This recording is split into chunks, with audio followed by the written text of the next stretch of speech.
Let's go ahead and do some quick introductions and then we can get started. I'm Susie Richards, Principal, Southwoodby Elementary School. Christy Maccaro, Communications Director. Todd Williams, parent. I have 2 kids. I have a 3rd grader. Padlock, and I have a 4th grader.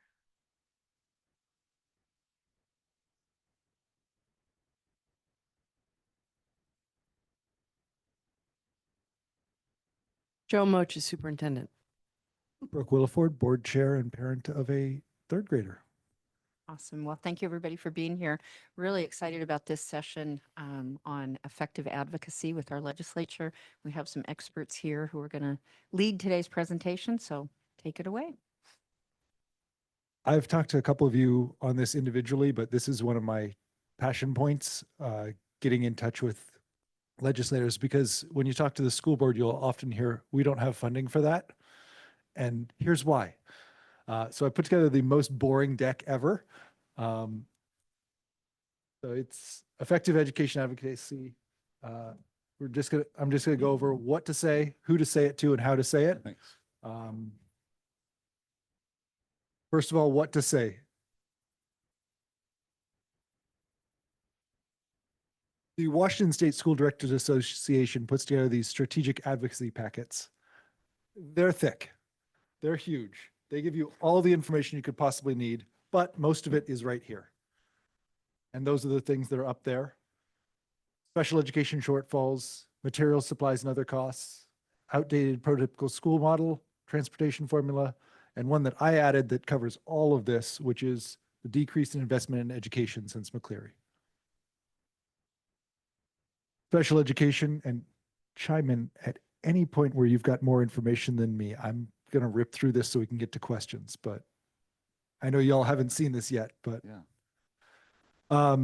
So special education funding, students in receiving special education services provide the school district with an additional amount of money. It's not quite as much as a whole nother student, but very close, because they require more funds.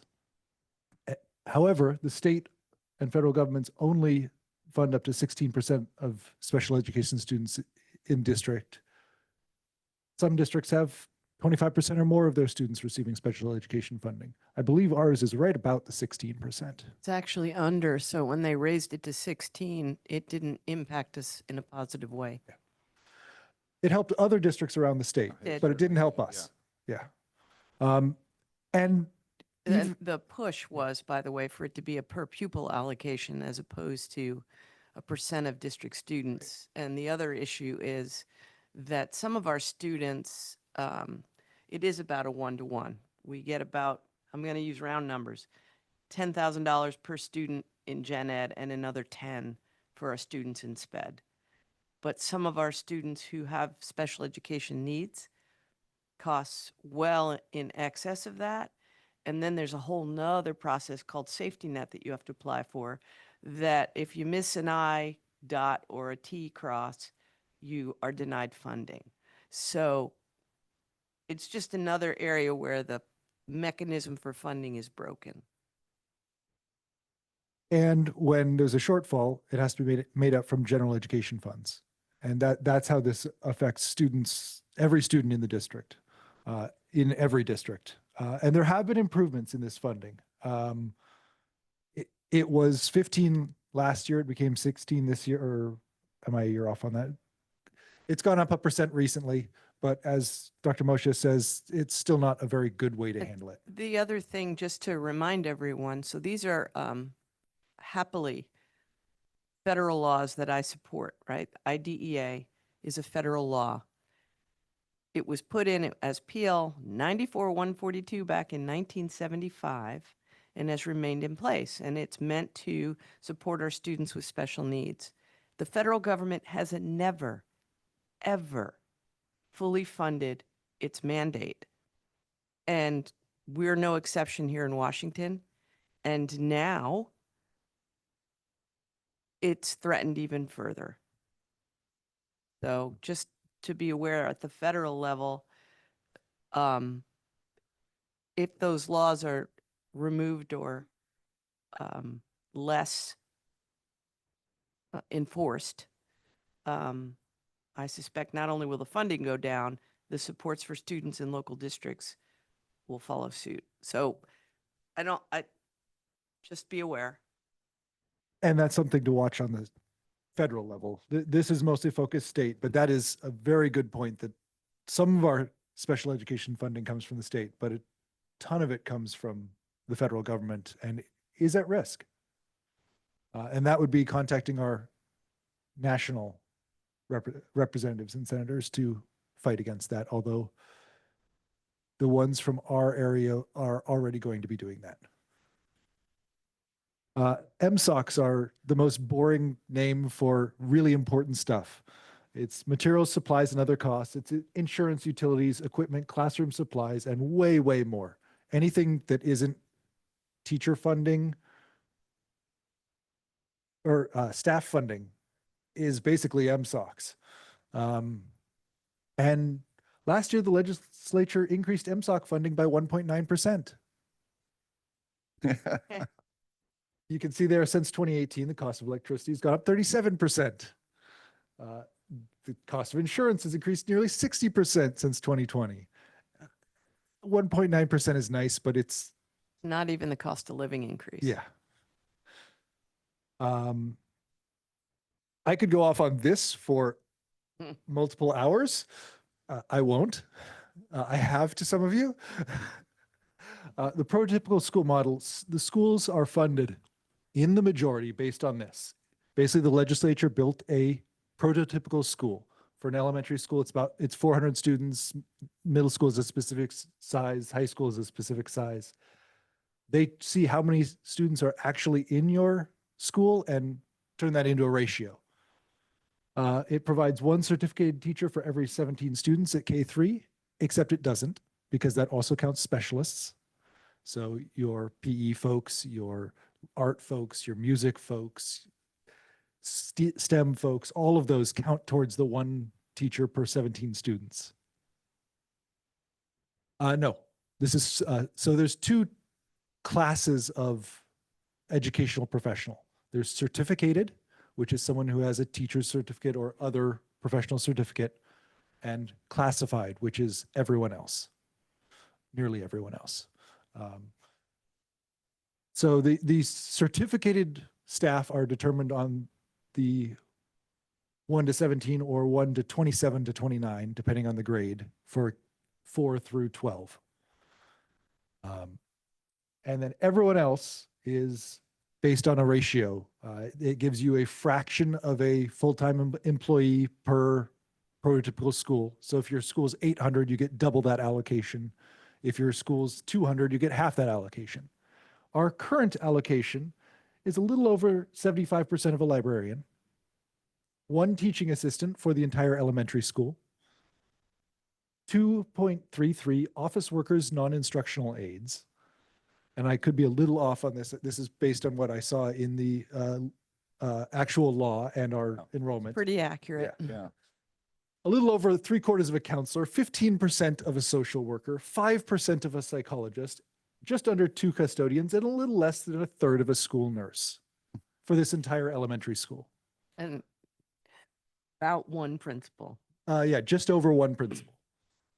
And that's at each of the schools, it's just over 1 principal. So if you have a vice principal at any of those schools, Or a And let's dean be of clear, students. they also don't fund the salary, right. right? So if they fund at a level, which is an average, which is below what people are paid in this part of the state.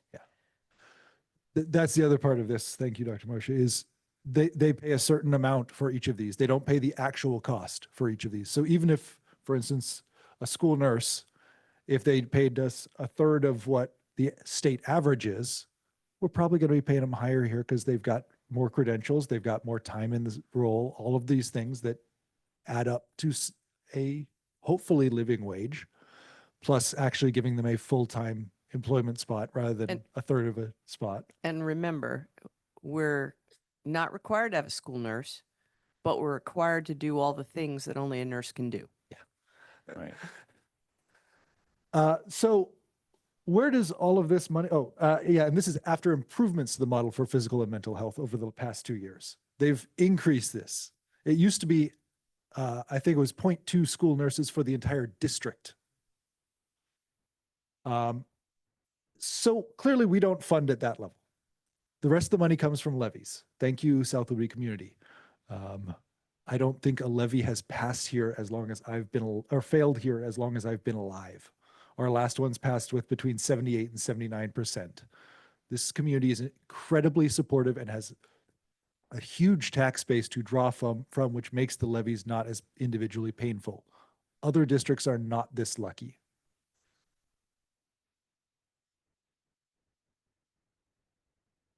I understand it, though, there's two factors that come in there. With the levy? Cap on the levy Mhm. amount. Correct. And the other is this thing that had explained to me 20.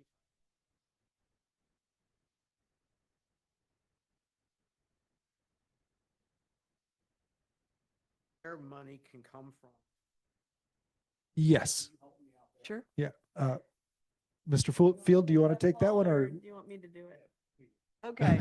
So the law indicates that we are not supposed to use it for certain things. You're absolutely right. Things that it was meant to support when you do a levy are things that are not funded. Transportation, food service, athletics, any extracurricular. It was never meant that the levy would support salary and benefits, but it has to, because the prototypical model does not. So everything above and beyond what is prototypical is considered extra.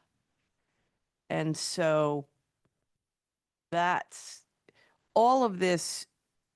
There isn't a district in the state. Well, I shouldn't say that. There are some districts who actually operate within the prototypical model because they're so big that they can. A district our size, we can't, there are certain things that you have to do no matter your size. You've got to provide nursing service. You've got to provide counseling service. So, but you're right, except it's blurry in terms of what you can and cannot pay for with levy dollars. Well, Yeah. It was McCleary part of the put McCleary solution. more structure around it because the whole idea behind McCleary was that we were not facing our paramount duty. So it was inequitable across the state. If you were in Bellevue or Mercer Island and you could vote in a levy dollar amount to support how you wanted to support, it was very different than, if you went out to Toppenish or wherever. So they tried to make it equitable. And when they put McCleary into place and they did this thing with dollars where they said, well, in South Whidbey, we're going to give you the 1%, the full amount, plus we're going to give you this 24% extra. But over time, we're going to reduce that 24% so that we get equitable distribution across the state. None of their plans worked out. And McCleary, because the legislature felt that McCleary addressed their paramount duty, they've turned their back on education, saying we're done, which is why the last statement here is that it's, on the other slide, was that it's declined over time, their portion. So again, the levy is supposed to only pay for what's beyond the prototypical model, but not salaries or benefits, because McCleary is supposed to take care of that. It's a long sordid story that from the time they implemented McCleary, there were many, many flaws. Yes. Yeah, it's confusing. Yep. and- Everyone involved except for the financial professionals are confused by this. Well, and even some of them are too. are failing. If you look across the state, we have many districts whose situation is dire and they are in a situation called binding conditions. And that's because there was a failure to see the cliff. And for us, we have been very lucky with our finance people. Not only did they see the cliff, they prepared for the cliff. Doesn't mean it was easy. It means that we're financially sound. So Mr. Field provided are actual numbers for the whole district. So this is not just for the elementary school. This is the whole district. We are provided funds for 3.011 principals. So no vice principals anywhere. We are provided funds for 48.22 classroom teachers. Again, whole district. And we have 85? Yeah. I mean, that doesn't count sped, but yes. Right. 1.287 teacher librarians, 3.393 guidance counselors, 1.48 school nurses. That's come up significantly, but still, that's less than we have. 0.485 social workers, whole district. 0.163 psychologists, 1.92 teaching assistants, 5.179 office support, 4.276 custodians, 0.204 student and staff safety, and 0.103 family involvement coordinators for the entire district. We have more than It's a this. funding model. Yeah. though. Right. Yeah. That's how much the state is going to give us money for Based on our enrollment. theoretically. Yeah. Theoretically. So that's coming out of our state apportionment report that you can get off of OSPI. 2 years ago, it was about 14 pages a month. Today it's 70 for how complicated they made every single funding formula. We'll explain everything, but I mean, it's 70 pages of calculation. Ins- Mhm. It's under Yep, under you our can go into district the apportionment. Yeah, so yeah. that specific document is 1191 ED. Title of that I can show you after this, where to find it on the OSPI website. But that is our funding formula. And these numbers are based off of our budget. That'll change slightly in January when they take our actual enrollment and apply it. But those are the figures that we are funded at. So the state calls everything beyond that enrichment. And then when we put in when we plan a levy, we have to, and we propose that we're going to run a levy, we have to then submit a form to OSPI that needs to be approved, showing how the levy supports enrichment, which is everything beyond the prototypical funding model. There's that line there, and they manage that, or try to. The other part that's a catch-22 in this whole thing from an advocacy standpoint is that because of McCleary and the determination that the state was not fulfilling its paramount duty, it's a difficult problem for the legislature to increase the limits on the levy. Because, to your question, I think in the last meeting, Todd, why don't we go out and advocate for raising that levy lid? That's a great question.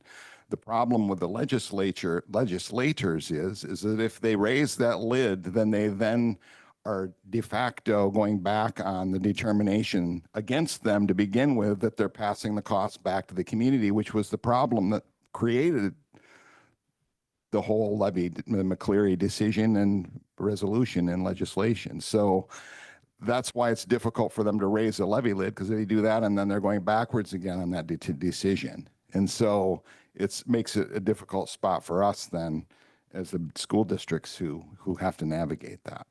And the solution would be to fix the prototypical school model. That is the absolute solution. but that would require them to say, we're going to pour a bunch more money into education. Right. And as you said, they're not willing to do that because, as Joe said, they're done for the most part. And because the state Supreme Court told them that they'd done their job on it. They've done their job. Yeah, that's what the Supreme Court said. I actually don't know a whole lot about this third point. It's one of the major points that WASDA has pushed forward is transportation. Fuel costs have skyrocketed. They've come down a little lately. I don't know if they have for school districts, but they're still well higher than they were. And yet the money that we're being provided for transportation, such as it is, yeah. Right.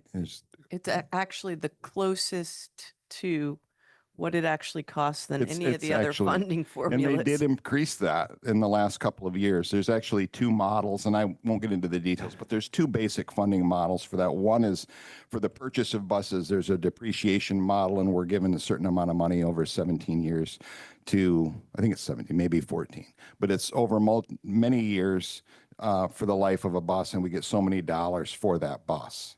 Electric buses is different from the diesel buses. We get more for our electric buses. So we get that money that goes into the Transportation Vehicle Fund, which is essentially for buying buses. We also get funding for transportation under what's called the STAR model, which is for the most part driven by student ridership.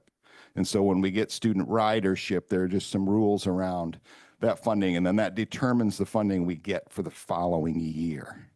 So there's a lot of pieces to that, and Paul is really terrific at this. I worked with him in Lakewood, and then again here, he's really terrific at, we have to spend all of that money in a given year, because if we don't spend all of that money in a given year, they go back to that amount from the previous year because it's the lower of the two amounts.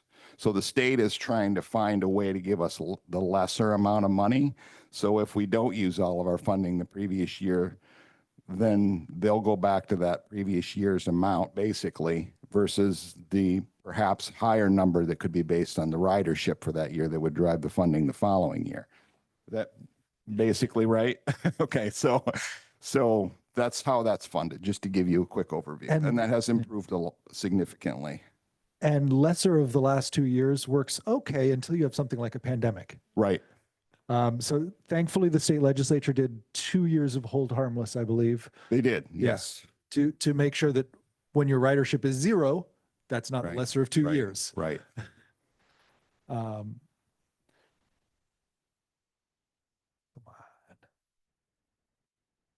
This is the one that I added to their list, which is decreasing investment. Right after McCleary, education, K-12 education was 52% of the state spending. Today, it's 43%. And 43% of state spending is below national average. I didn't look that up. I got this number from the comparison from WASDA. I would expect it's somewhere around 50%, probably a little under. So it's not far off state average, but it's, yeah. Well, no, I don't know what the national average is exactly. I just know that it's somewhere between 52% and 43%. I'm sure it's a quick Google search. Yeah. Yeah. Yep. Yeah. Yep. Yeah, and if I hadn't made this slideshow last night, I would have that number. But so this is something when I'm speaking to a legislator, I can come back to is right after McCleary, you were spending 42%. Yet the gross amount may have gone up that you're spending on education since then, but the percentage of your budget has gone significantly down. Can I share just a quick thought? So those are some major topics for legislative advocacy. Just so that you're aware, though, if there are other topics where you feel you have questions or want to get more information that could be more specific than some of the things that we talked about, there are a lot of organizations you can go to who have websites and such where they have specific data and resources that can support legislative advocacy on the individual and group level. And I'm just going to quickly say what they are. There's the Washington State PTA. So you've got that group that's very active. They've got a lot of information on their website. WASDA, as Brooke talked about, WASA, the administrators. WASBO, which is if you're more interested in the financial aspect, that's the financial leaders in our school districts across the state. That's their organization. WAMOA is facilities. WASBO, W-A-S-B-O. Sorry. And then WAMOA, which is the Washington Association of Maintenance and Operations Administrators. They deal more with facilities. So if you're interested in things like funding for capital facility improvements and things like that, they're going to have data there. And then there's, of course, the WEA, which is the Education Association. And they have a lot of great data there as well and information about things that are relating specifically to the classroom and teachers. And so those are just some places you can go to get more information if you're interested. And each of those organizations probably has something like this. This is a list of WASDA's, the Washington State School Directors Association's legislative positions. So these are the things that WASDA has more information on and wants to have a position if it comes up in the legislation. I'm sure every one of those organizations has something like this. And it goes from academic rigor and equity in public education through WASDA's relationship with educational organizations. Yep. A through W, it's They also have templates in a lot of these organizations for things like writing emails, letters, things you can say to your legislator that really make sure that they understand the issues in your position. And I'm So going to there's hit that in a lots of sec. resources for how a person can just connect. They also have opportunities for you to engage with the legislators as And it's a well. long session, which means there are many opportunities to jump in because they're doing what they're doing now for the next biennium or 2 years. I'll get So into it both of matters. those points in just a second here. So am I hearing that there's really three sources?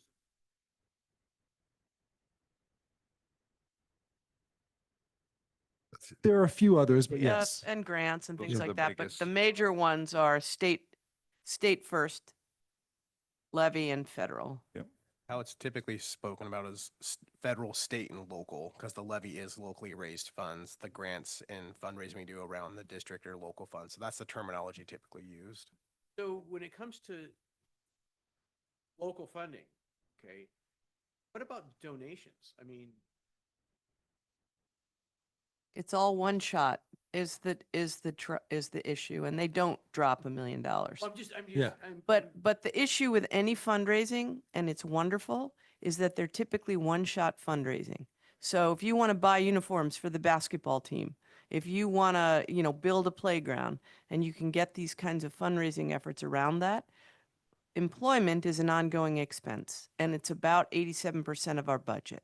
So the difficulty is $1 million. Let's say we sold a piece of land and we got $1 million, and then it's gone. I got that. Yeah. But, I mean, it's just, I'm trying to figure out avenues that we could. Mhm. The most Say in- important in lobbying is and that your sort of thing. voice. Yeah. In lobbying, because they don't hear from their constituents. They hear from us. Yeah. They hear from, other superintendents. They hear from school board members. What they don't hear from are the people who actually go vote. And they need that kind of pressure to pressure their lobbying efforts at their level. So one of the things that a group of us have talked about is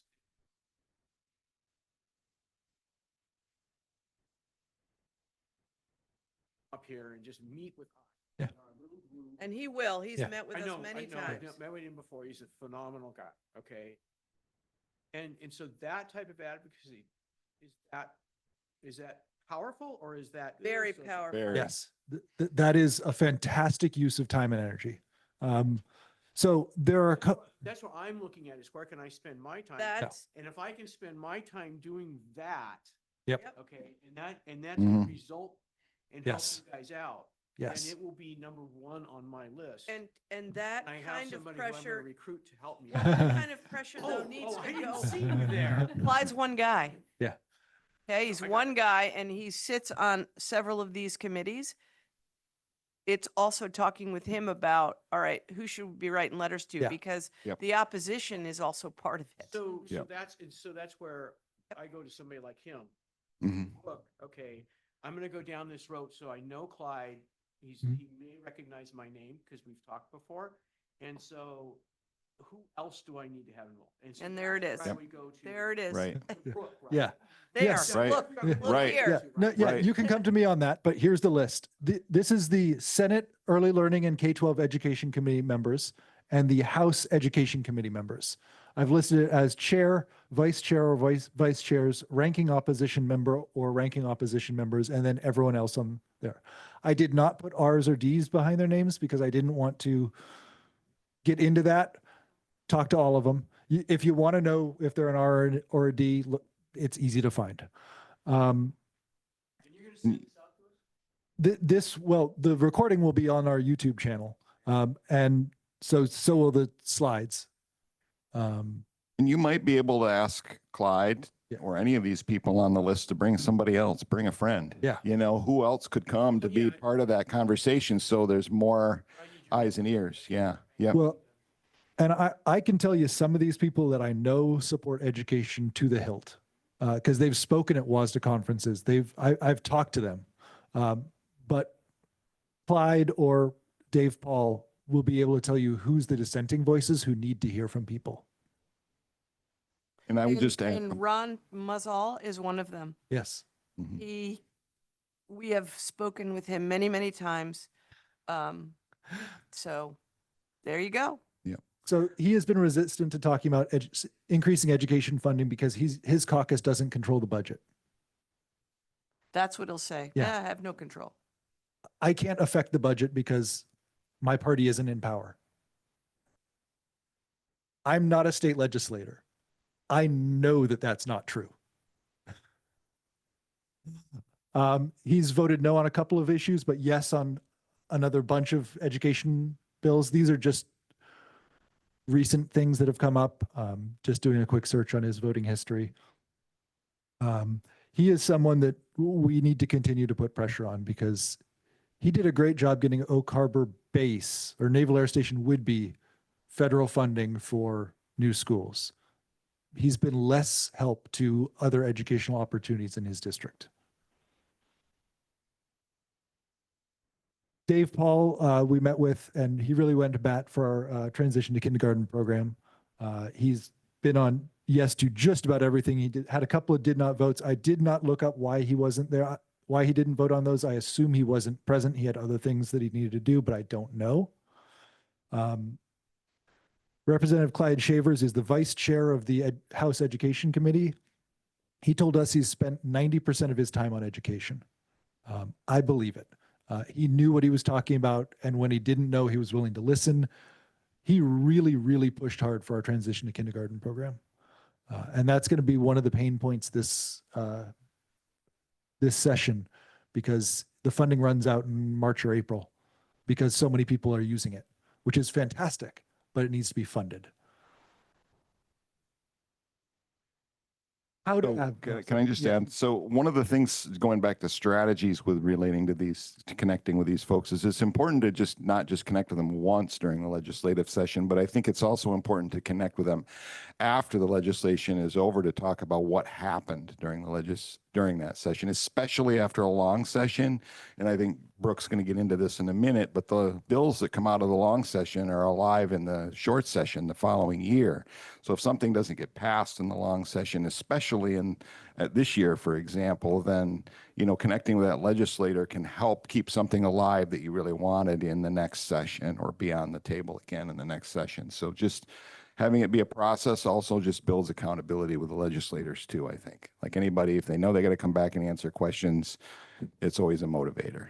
So, yeah. Okay. Thank you. Yeah, that's more detail that I got into in a slide in the future, but yeah, very much so. All here. Yeah, keeping that building and keeping that relationship is really key. Like you said, Clyde Shavers knows your name by now. Probably. I Yeah. hope he remembers Yeah. my name. He's generally pretty good at that, but yeah, but if they remember your name, they remember your story, and your story is actually what's most important, because we can throw numbers at them. We're good at that. We can throw general, here's how this affects our district. You can tell them how it affects your student, and that matters. That humanizes it. That puts a name and a face to these issues. If you had a kid who went through ITK, this is a fantastic idea of tell them, thank them for something they've done on the topic. They love, politicians, myself included, love to hear thank yous. It means that you're not just saying, I want. It's you're paying attention and you know what they've already done and you're showing appreciation. And then tell them the problem, give them a personal story, and then give them a specific call to action. Here's my marketing background. Everything needs to have a call to action. Tell them either a specific cause to support, or even better, a specific bill to support. And I'll get into how to figure out which bills to look at later. But if you can give them a specific, please help get this bill out of committee. Please bring up something that addresses this issue. Please vote yes on this bill. Please vote no on this bill. Please get this bill amended to remove or add this. A specific ask is really key to follow up that personal story. And then when to say it. As Mr. Peacock was saying, Washington State runs on 2-year budgets. You have a major budgeting year, that's this year. And then you have a tweak year where you just shift things little bits. You can talk to them via phone or email. If you call them, an aide will take a message. So that's where it's really good to have a specific thing you're talking about, a specific bill, So you can say, I want them to vote yes on this, because that's a message that can be passed along easily. If you've got more to say, which is fantastic, an email or setting up a meeting is better. They don't often do individual one-on-one meetings unless you can go down to Olympia. But if you've got a group, they may very, very well come up and meet with them. Well, and the school board will be going down there. January. So the school board takes a trip down to Olympia once a year. We bring our student reps, we bring administrators, we have this conversation. But to Scott's point, having more touch points on a given issue is really, really critical. Yeah. Handle that, and we just have to make sure that we're doing. Yeah. Out Yeah, here. no, we'll figure Okay, we out gotta childcare. be out of here Handle that. at, 8:30 and we gotta be back by 3 o'clock. And usually if it's one or two people, it'll be a 15 to 20-minute meeting. If you've got more, you might be able to pry away a little bit more time. Be sure anytime you contact a legislator that is from this district, tell them that you are one of their constituents.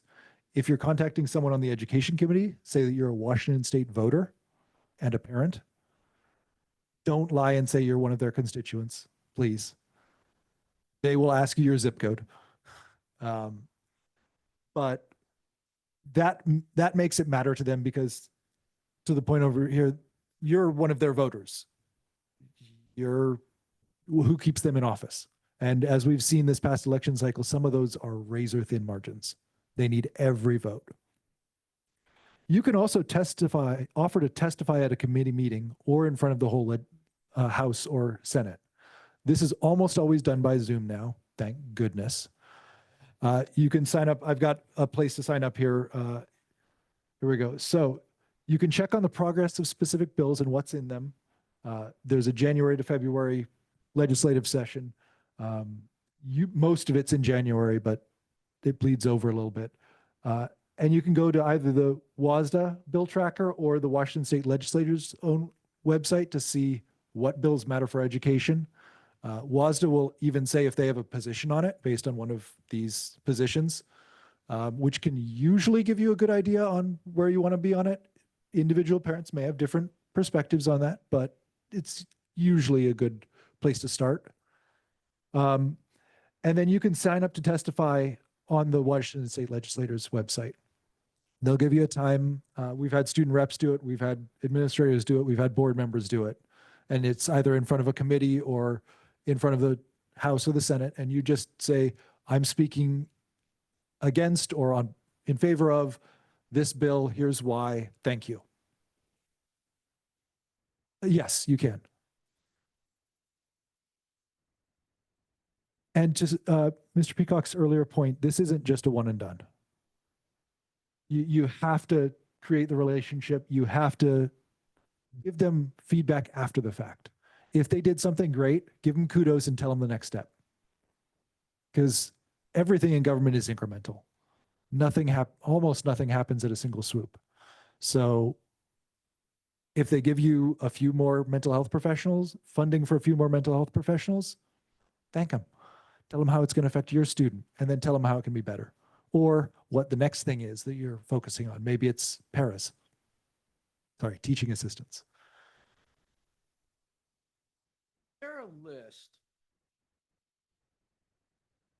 of the highest priority items at the school district? Right here. That's our school district? This is WASDA as a whole. And we support it. Yes. We actually had feedback in this. We helped create this. Because we, a group of us may have our own Yes, little. absolutely. We can do our own little piece and somehow tag it into that, or at the same Absolutely. time advocate for something there. Likelihood of success. Absolutely. We also don't want to ask for the world. Mhm. 3 items. At most. I would suggest one thing each contact. Like each time you talk to them, Back to the marketing thing, there's the low price, the high price, in the middle. Yeah. And the low through the middle. Yes, That's why I say 3. That's. yes. Oh, okay, got it. Yeah, yeah, yeah. Is that an approach? I mean, you kind of push back on that. And so I'm saying that's why I'm saying it, but is that a legitimate approach or do you think it just needs to be? Or- I thought you meant like 3 things from this list. No, No, 3 no. things, period. Yes, yeah. Okay. I would ask for the high point, but if they ask you for details on that, admit that the midpoint will do it. Because they do want to hear the actual fact. Like we want this. This would serve our students best. If you can't get that, at least get this. Because if you give them a floor, they know our representatives in particular will fight for that floor at the very least. They will not back down on that. They might get outvoted, but they will not back down on that. Too long, didn't read. Pick a cause, send a personal story about how that cause affects your family, email or send a letter to your legislators about it with a specific ask. So the MSOC piece, we haven't talked a lot about it. It impacts everything we do because it goes up so much. Our insurance going up 60%, it's not small, right? We're paying over $400,000 for our insurance through a pool, which is less expensive than any other option. And that's 4 teachers. Plain and simple. There's nothing equivalent where there's funding, but then here's what's happened to expenses. Here's what's happened to fuel. Not for Is. MSOCs. Not- Right, not for MSOCs. For the salary, there's a implicit price deflator. Right, which is not the cost of living. It's less than the cost of living. Yeah. And it's an assumption by all of the folks who are employed that that's automatic because they forget to remember that it's based on the prototypical model. So we get this little cost of living increase for the 45 people they think we should employ, but it applies to the 85 people we employ. Mhm. Right? So, but that's the kind of stuff that the legislature needs to be reminded of. That's not MSOC money.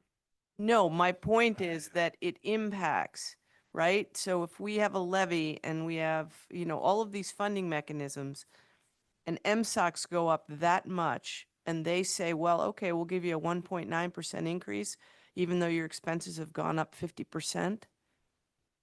The money has to come from somewhere and it has to come And from the it- general and fund. It comes from the levy and it pays for these things that we have no control over. We don't have control over the cost of utilities, the cost of insurance, the cost of so many things that go up, and even the cost of salaries. I mean, people need to be able to live here. Yeah. So salaries go up so that people can stay here. And to the point of that implicit price deflator increase, which is not cost of living, but it's often considered such. When it only affects the apportionment, the prototypical school model, it actually costs the district more. Absolutely. Every single year, when that goes up, it reduces what we can spend on everything else. We could tell you a story about so many things, the unfunded mandates. We have to provide 12 sick days a year to every employee. And the state only funds the prototypical model for the certificated staff, and they only fund 4 days. But we're required to provide 12 For all of them. for everybody. So these are things that get sort of shoved under the rug that you can't possibly address every single thing, which is why we pick these specific causes and try to rally around those that are at least easily explained and affordable for the state. So last year, there was a push to increase paraeducator pay by $7 an hour.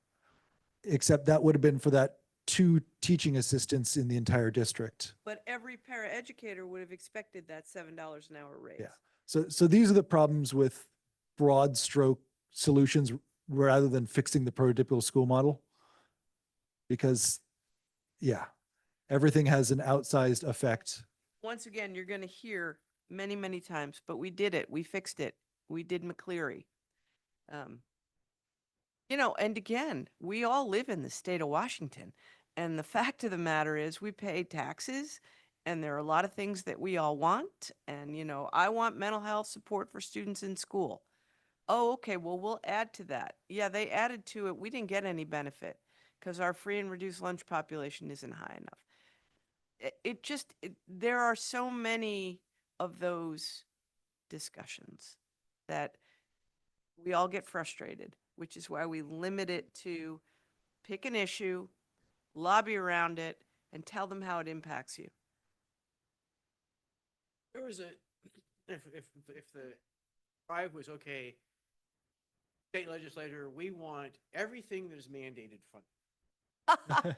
They'd They'd be go out out of of money. business. Yeah. Okay, Yeah. I'm trying to figure out Yeah. the size of this, right? Yeah. Like, It's enormous. Yeah. to me, I don't have a graph. They've mandated that we all become bilingual schools. That's a mandate. Like, it's not going to happen.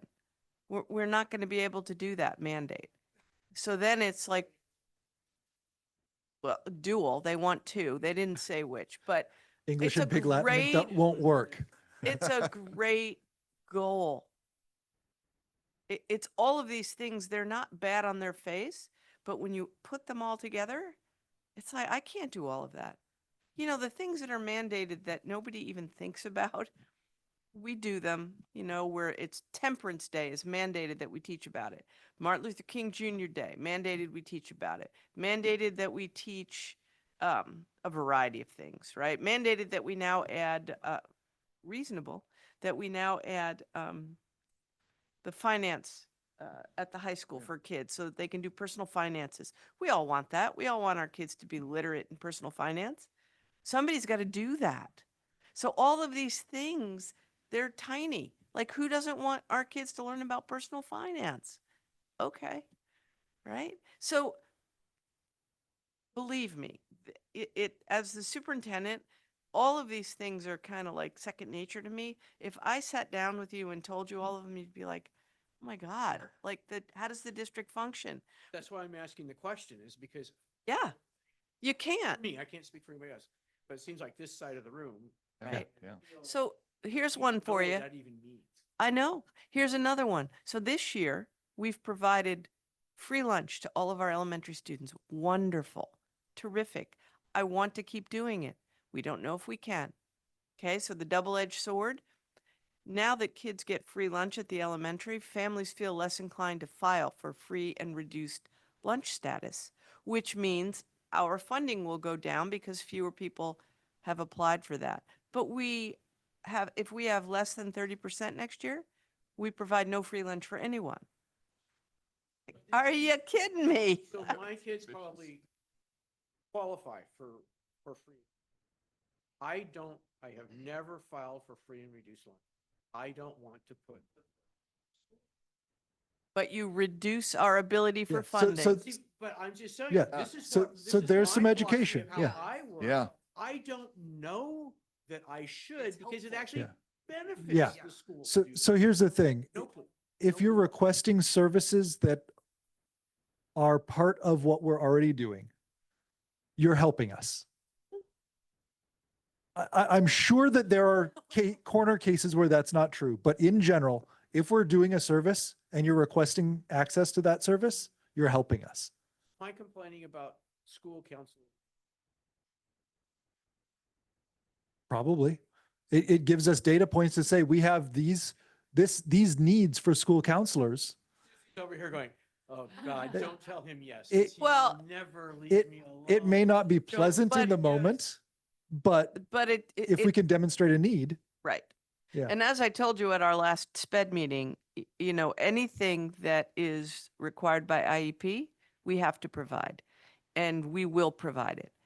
And the other side of that coin is it means something else won't be provided if it's not an entitlement. It's just the way it is.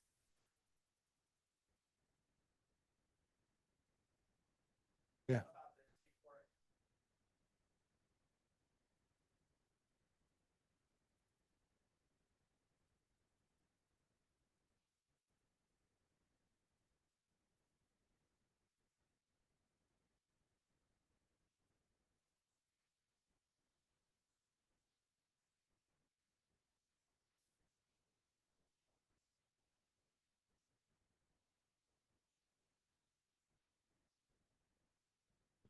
I wish I knew. Yeah, from a, Title l- One, yeah. Title II, IDEA are all vulnerable if the Department of Education goes away. That funding for our district is Title One. It's probably altogether $800,000, right? And so $800,000 coming directly out of our budget means, $22 million budget, by the way. yeah. So it's a lot of money. It's 8 teachers, right? So if we're not getting that funding, we're gonna have to figure out what we can and cannot do. Now, in reality,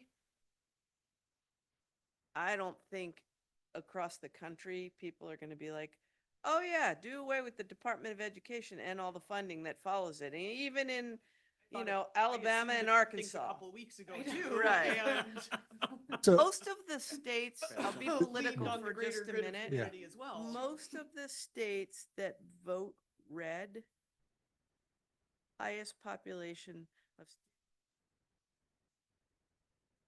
they are at most at risk if the Department of Education goes away. That's you assuming that they understand, correct. which I Yeah. I'm not The assuming, founder to of the live there with educational you, process. but So- that house was destroyed a couple Sorry. weeks ago. To your exact question, trying to be apolitical. I got it. our district is actually in a better situation than many others in the state because we have a healthy fund balance. So we can weather issues more readily than other districts that have no fund balance and are borrowing from their capital improvement funds to make payroll. But that's a short-term response. Anything bigger has to come from a state or from federal pressure. And that's talking to federal legislators to make sure that they put the money aside to go to these programs, whether or not the executive wants to do it. Then you get into some constitutional crises about if it's funded, do you have to spend the money? That's bigger than what I can impact directly. We can impact that. I can't, you can't, we as people can. So that's going to take larger organization and larger political activism on a federal level. And supporting our federal legislators when they fight back against that. And that means contacting them. That means letting them know that you're in support of continued funding for the Department of Education. I was focusing this on state level, so I don't have the federal, but you can find them easily. And their offices will always take your call, especially if you have a particular, you can call, say, I'm a constituent, here's my zip code. This is my cause, this is what action I want you to take on it. Yes. Yes, Patty Murray and just got reelected, Maria Cantwell, and Rick Larson is our state representative or representative, House of Representatives representative. Because regardless of funding, you just said that they're. Mhm. Right.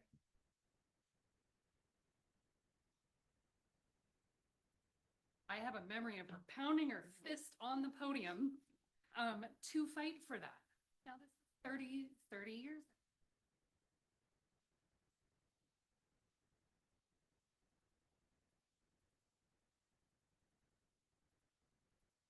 Yeah.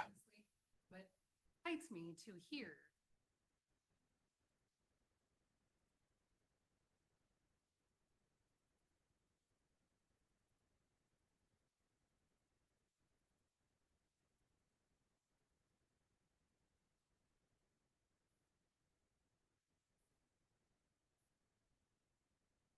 The arc of the universe is long.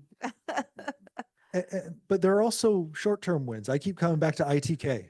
Like they were going to do away with transitional kindergarten statewide.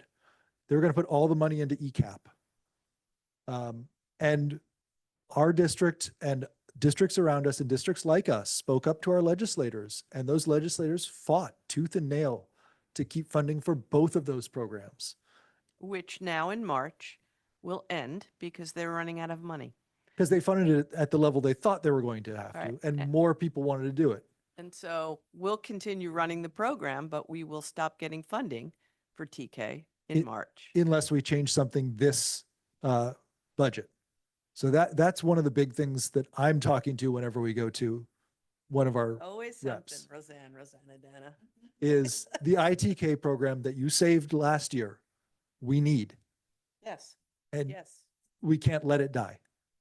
So that's that sped shortfalls and MSOCs and prototypical school model, like those are the local issues in my view. Don't feel overwhelmed if you can help it. Pick one. Pick something and lobby for it and get others to work with you. That would be really helpful. And if you arrange it so that some parents are talking about one of those because it matters to them and their student, and other guardians are talking to about another point, that can reduce some of the, oh God, I have to do everything.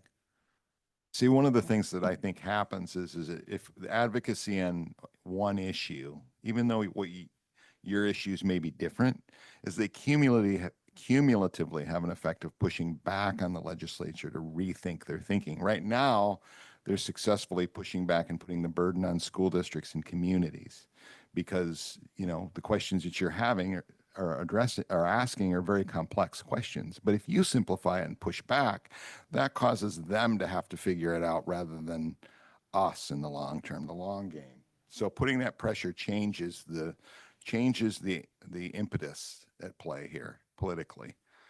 And it puts the impetus where the money is. Exactly, where it needs to be. Couple of questions, and I don't want these.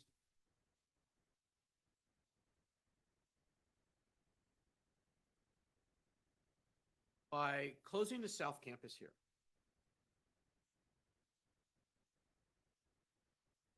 that not only seems to me as if that would help out the whole budgetary thing, but it also seems to me like now you don't need filed statement. Yep. Now you That's could right. do 2 nurses. Yep. Mhm. That's correct. Is that part of that whole? Yes. Yes. So if we were to consolidate and put another floor on top of the high school and put everybody in one building, it would be, again, just. Right. Right. Potentially, but we would probably need a second nurse for that school population anyhow. But still, I'm just trying to get my head Yeah. around this thing. Right. Economies of scale. Education, okay? What would be beneficial is to get ridership up. Well, it depends. If you're a bus driver, no, because we have one bus run and they're feeling the pinch of having all those kids on one bus run. So what are we going to do about that? And that's a question. It's been 2 years and it's working, but they are feeling that pinch. So there's a tipping point on that. To get ridership up to the point of buying another bus, then it And might. hiring drivers, yeah. It's hiring drivers is Got to harder. hire drivers. Sure, if you actually had good bus service to my area. Sure, we'd put our kid on the bus. They're very difficult. It is. Oh. What does come first, I guess? Yeah, so, and Provision that's or my ridership? point is, I live right behind the school here. I literally can. My kids bus run to school, Mm-hmm. coming home at night, 10 minutes. Yeah. And so I see, just at my bus stop, there's either 3 people getting on the bus, or there's usually 3 people. There can be as many as 8 kids getting off the bus. Mhm. Yeah. It's like, well, geez, if it was a shorter run or we had some different routes or whatever, could we do some Yep. imagination? Could we get it so that the ridership went up? Well, Yes, puts a huge pressure on the bus drivers, and I see it. so here's the other side of that is when we had 2 bus runs and the buses were emptier and we were transporting, 20 kids on a 65 passenger bus, ridership didn't increase and the runs were smaller and people run's the still same drove their length. kids. The run is well, It'll be a yes and little no. shorter It 'cause was there'll be shorter because there's fewer The, stops. the stops will be shorter. And all I'm saying is on Orca, yeah. okay, so Yeah. that's my Yeah. only picture Yeah. is when we runs to one run, it didn't. Yeah, okay. Well, and I know that my daughter would be on the bus for half an hour to 40 minutes either way. And what's your direct? 15, 17.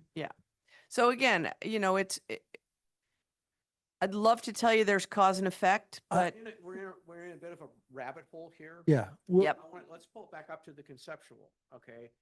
If there was something that could be done, Mhm. leave it at that. Yeah. Okay?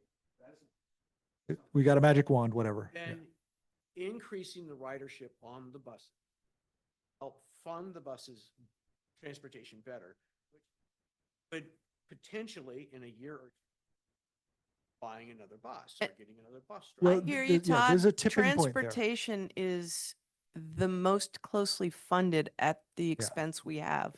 So I wouldn't spend my time on that issue. Again, I'm trying to get Well, concepts. So, Yeah, There's so- gotta be other things that are like. So that. I think that, Consolidation of services is what you're talking about. well, and I think that the issue there is there's a tipping point with that. Ridership up to a certain point, more ridership up to a certain point is fantastic. More ridership after that point causes overcrowding, more stress on bus drivers, more stress on the buses themselves, longer routes, and we need to hire more bus drivers. So And just- we can't hire more bus drivers right now. Same question. like 'Cause they I aren't asked there. Earlier, which is, but applying for free lunch. Yeah. is That's- beneficial. Yes. Mhm. So this is where I'm trying to Mhm. figure out. That one is one to lobby around. Yeah. If you could There's a get gap. every single person in the district, regardless of their income status, to file, that would be amazing. If you just put it out there, just file. You're not going to qualify. We know you're not going to qualify. But if everybody filed and it was just a routine part of what you did, what would happen? Can this advocate that for that? Advocate for that legally? So we do. Okay, I saw one email at the beginning of the Yeah. year. No, it's been throughout. It's been on social media. It's been in the navigator. It's every single navigator. The link is there. We've got, we talk about it at the different PTAs and everything else. All of the secretaries know and have the forms right there at the front desk. So it's out there. People learn stuff by word of mouth. Yeah. And so the more that the PTA can talk to people, especially the people who would qualify, I do all the applications, so I get them and nobody else sees that. So it's not like lots of people are seeing this information. It's only me. I'm the only one who does it. And so and it happens all year It's round. highly regulated and classified, so it's not public. And yeah, so basically just telling people to do it is.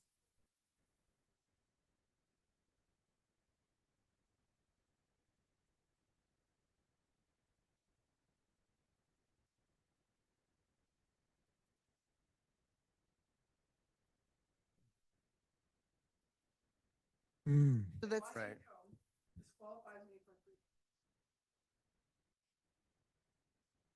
So there's two processes that we do a direct certification process that goes out to the state agency that are automatic qualifying students, and they're already in the system. It's people that are not receiving those qualifying state benefits that we need to come forward and see if we can qualify them on paper. So there's a direct certification process where we get probably close to 85% of the kids that we qualify, and then the other gap, about 15%, I'm estimating here, are qualified via the paper process, but we don't get nearly the paper that we'd like to see to try to qualify as many folks as we can. And most folks who know they're going to be direct certed know. Yeah, got a letter, yeah. Yeah, so I pull the direct cert in the summer, in August. I'll pull it, everybody who's direct cert automatically already qualified. That's done. And then I keep pulling it every week through like October, which is when the big numbers come. And then I start pulling it at least every month to make sure we keep getting all those direct certs counted. In addition, McKinney-Vento, they're all pre-qualified, so we don't worry about them as well. I do. We have those about automatic. 109 students experiencing homelessness in our district. Yeah. So it's the application part. And the hardship that we had this year is especially for the elementary school, everyone got free meals. And so people who might have applied are not applying. And so that's why there was a big push with the elementary school, please apply no matter what. And it doesn't hurt to not be qualified. It's just we want to catch those ones that are on the fence that might qualify. So that might be a standalone email, mid-year and then end of year, like, have you been enjoying this? Has your child been enjoying this? Here's how we keep it. So, and we qualified by 5 students last year. We're like 30.31%, and the threshold's 30. We've served 60% more meals a day than we did last year because the meals are free. So there's kids And- utilizing it.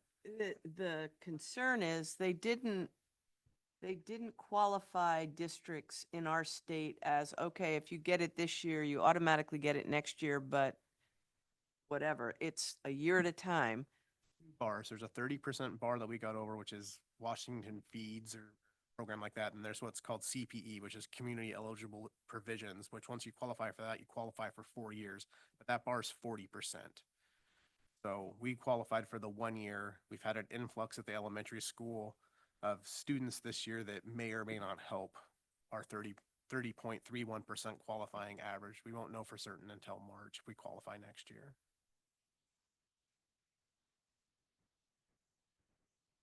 Beneficial, this is what I'm hearing. Right. To encourage this. And it's, it's not a difficult process, and maybe you don't qualify, but what's the harm? So back up high level again, okay? Here's an example of something that, as parents, to make things happen. What else is there? I read as much as I can when it comes communication wise from you, but now and then, quote unquote, read it, but it's a scan, right? I just, okay, nothing here pertains to me.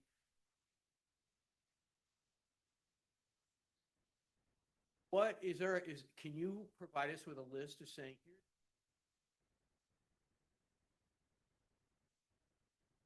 get on the bus, get your neighbors, get on the bus, get your wife for lunch, do this. But have a list like that? I mean, this is, I'm trying to say, where are these things? Then go dig into that rabbit hole, and we're going down a good rabbit hole instead of the Yeah. wrong. Transportation That- would be the wrong one. It's a right? great question, and off the top of my head, I don't have a list, but it doesn't mean we can't come up with something. Well, we do it throughout the year in different forms. Like I can definitely make one list and I'll add it to the Coffee with the Principal web. But some of the things are attendance. Attendance makes a huge difference. So making sure the kids go to school. Want them here when they're sick, but you do want them here every other. Lots of attendance messages going out right now. And it impacts their education if they're Yeah, here. so with the attendance thing, for instance, I have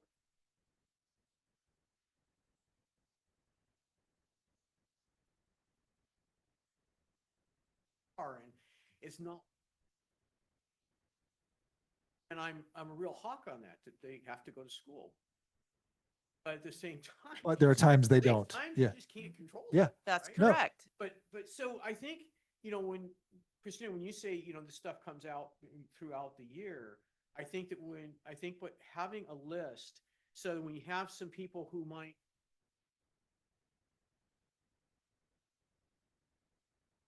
the 3 people to my right, okay, but I think there's a fair amount of energy here to add a concise list for that small group that wants to go advocate. That would be a very powerful thing for us to be able to go down and say, Mhm. and then we can go fight for that. Will that help the 1,400 other people that are in the district? Our actions may, but that list probably won't. I'll definitely it'll probably be a top 10, not a top 20, but a top 10 list. And I'll get that up. I can get that up today onto we have a page just for the principal, but also make sure it gets out on social media and also.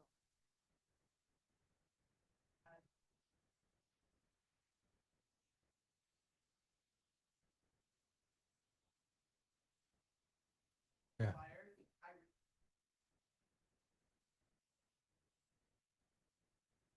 Don't hurt Christy's feelings, please.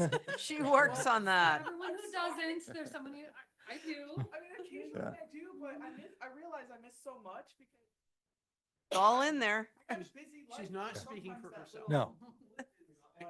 And this is the conundrum we get into, is if you don't complain, I left that other word out, because you don't communicate enough, but then if you communicate the way you are, then we complain because it's too long, don't read. Well, and So there's no. yeah, Graphics. so in January, I Yeah. think I'm speaking to Coffee with Principal on Parent Square, so we can go over this then. But the one great thing about Parent Square is that it's always there. So you don't read it when it comes out, that's fine. But maybe over the weekend, you're sitting on the toilet. Read Oh, your Parent dear. Square. I Yeah. read it in chunks. Yeah. There's no way.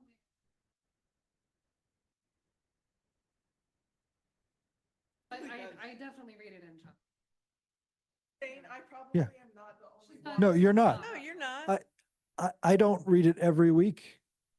I will go back to it later when my daughter is doing her 30 minutes of reading out loud, and then I'll read it then, but I don't read it every week. Yeah. Yeah. If there's any way to, you know, possible to do, but there is any way, I scan it, right? And I look for those keywords. Oh, I'm interested in that. Christy also does a highlight flyer, which may help for this because there's a flyer that you can distribute that's just the high points of the navigator. It's a two-sided thing, one-sided, and different folks have volunteered to put it up in various locations of, coffee shops and this and that. But that's something she can send to, here's something that I think should go on our top 10 list. If we can get a list of who are willing to be a source of communication. You're going to put it on your social media page. You're going to put it out in your coffee shops. So if we can develop that list of people who want to hear from us and who are willing to Ambassadors. that's really helpful for a district. Then people will come to you instead of just, spreading Not it knowing. on Facebook and being inaccurate. Well, and that's something Dr. Moccia and I have talked. Yeah.